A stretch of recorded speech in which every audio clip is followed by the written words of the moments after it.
Alors, bonjour à tous, heureux de vous retrouver. On est toujours le 12 août 2020, 9h-18 heures du Québec. Avant d'aller glisser un petit commentaire et un petit regard sur Kamala Harris, on va aller faire un tour aux États-Unis pour voir comment ça se passe avec cette pandémie qui n'en finit plus de finir, ni en Europe, ni en Asie, ni nulle part dans le fond.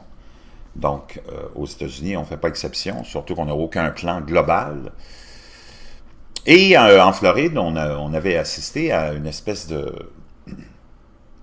rebuffade de Ron DeSantis qui, au mois de mars, avril, avait vilipendé la presse en leur disant vous arrêtez pas de dire qu'on va devenir le second New York, nous autres, on est à l'abri de ça, puis était vraiment prétentieux et donnait une leçon aux journalistes qui essayaient de le mettre en garde. Et finalement, les politiques un peu trop libertaires de Ron DeSantis, l'allié de Trump, ça a donné que la Floride maintenant est au centre de cette pandémie. Les décès de coronavirus en Floride atteignent un autre record macabre, alors que l'État est aux prises avec des contraintes de tests. Le problème, c'est que ça teste, mais ça prend 1 à 2 semaines avant d'avoir les résultats. C'est un petit peu tard après ça, pour essayer de contrôler cette pandémie quand il n'y a aucun tracking qui se fait, il n'y a aucun suivi qui se fait avec des applications, il n'y a aucune volonté d'appliquer des distanciations sociales chez les Américains, le port du masque, et ainsi de suite. On semble avoir politisé la question, naturellement, gracieuseté de Donald Trump, et ça donne ce que ça donne. La Floride a signalé mardi un record de 276 nouveaux décès, portant le nombre total de décès en Floride à 8553. Les nouveaux cas quotidiens ont chuté par contre de 38% au cours des 2 dernières semaines, mais les tests ont chuté encore plus rapidement de 46%, selon une moyenne mobile sur 7 jours. L'ouragan Isaias a peut-être perturbé certains des efforts de réponse de l'État contre la COVID-19, y compris les tests. La Floride a signalé mardi 276 nouveaux décès causés par le coronavirus, marquant le plus grand nombre de décès signalés en une seule journée par l'État depuis le début de la pandémie. On est le 12 août, je vous rappellerai, OK? Cela porte le nombre total de décès en Floride dû à la COVID-19 à 8553, selon le ministère de la Santé de l'État. La Floride a également signalé 5886 nouveaux cas de virus, portant le total cumulatif à 542 792 cas confirmés dans tout l'État depuis le début de la pandémie. Le ministère de la Santé de Floride n'a pas immédiatement commenté cet article. L'État a précédemment signalé un sommet en une seule journée de 257 décès le 31 juillet, selon les données compilées par l'Université Johns Hopkins.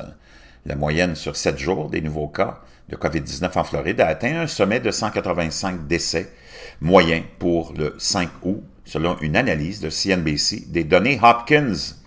Le pourcentage de tests qui sont revenus positifs lundi a également augmenté de 10,3 contre environ 8,6 dimanche. Cette statistique est un point de données étroitement surveillé qui pourrait indiquer si l'épidémie est en expansion et si l'État effectue suffisamment de tests. La Floride est l'un des États les plus touchés du pays par le coronavirus, imaginez-vous!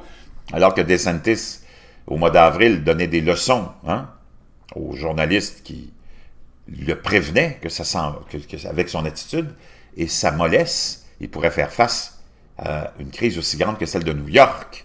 Mais les nouveaux cas quotidiens semblent diminuer ces derniers jours. Les épidémiologistes, cependant, avertissent qu'il est trop tôt pour établir une tendance forte et disent que les tests ont chuté encore plus rapidement. La moyenne sur 7 jours des nouveaux cas a diminué de 38% par rapport à il y a 2 semaines, selon l'analyse de CNBC des données compilées par Hopkins. Mais les tests ont également diminué.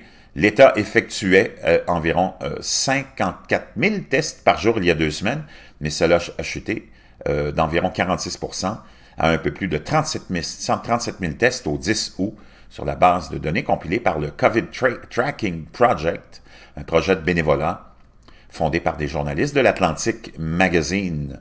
Je suis toujours prudent et il semble que nous soyons peut-être sur une tendance à la baisse, a déclaré mardi Cindy Prince, épidémiologiste à l'Université de Floride, à CNBC, affirmant que le taux de positivité de l'État, ou le pourcentage de tests positifs pour la COVID-19, avait diminué par rapport à ses récents pics à 12,3 % selon le département de la santé de l'État. Elle a ajouté que l'État devrait effectuer davantage de tests pour mieux comprendre l'épidémie.